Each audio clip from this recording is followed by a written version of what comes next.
Здравейте, приятели! Аз съм Григорий Олов от Бизнес Насока и днес ще ви представя как се развиват анкетите на главната страница на блога ни.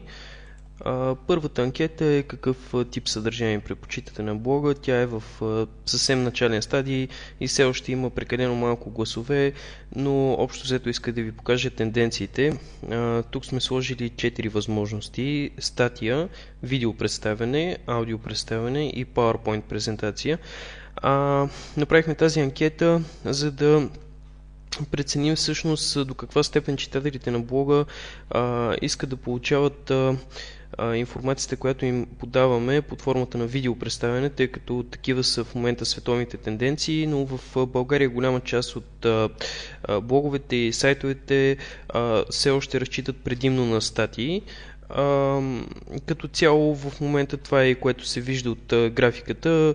Статиите и видеопредставянето са почти с равен брой и равен процент гласове, с лек превес на видеопредставянето.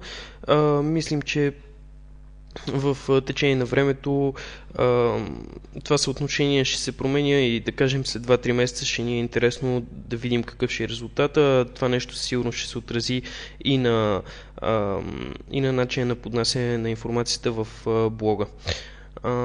Следващата анкета може би е по-интересна, тъй като там има повече гласове и по-голямо раздвижване в момента. Тя е: бихте ли си купили сирене панда?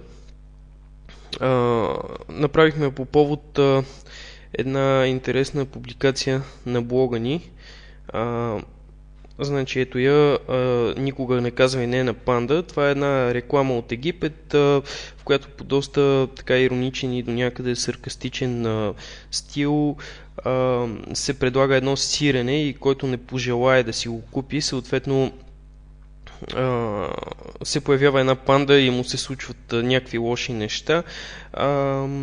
Самата статия може да видите на първа страница на блога ни. Също така може тук с бързия достъп да достигнете до нея.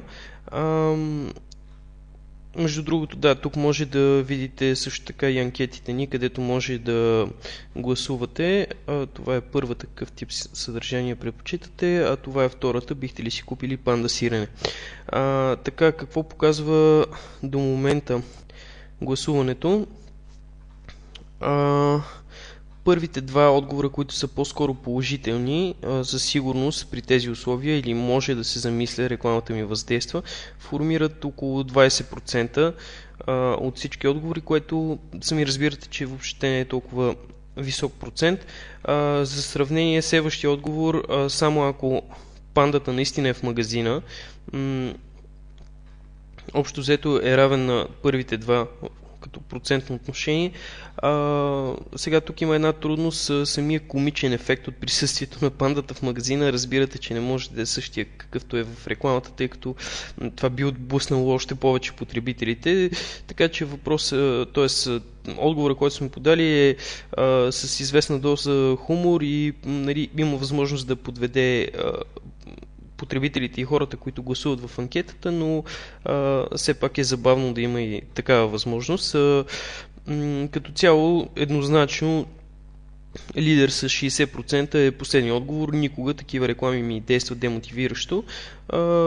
Значи, рекламата е от Египет и като цяло нашето мнение е, че на българския рекламен пазар и изобщо в медиите се тиражират доста по-сладникави като съдържание реклами и съответно ние не сме така предразположени към такъв автохумор или сарказъм. Нещо такова явно не би могло да ни накара да купим, доколкото колегите в Египет явно са преценили, че това е начинът, по който най-добре биха въздействали и би им донесъл резултат. Съответно, тази анкета има още малко време докато изтече, но като цяло тенденциите явно ще се запазят, затова решихме да ви я покажем.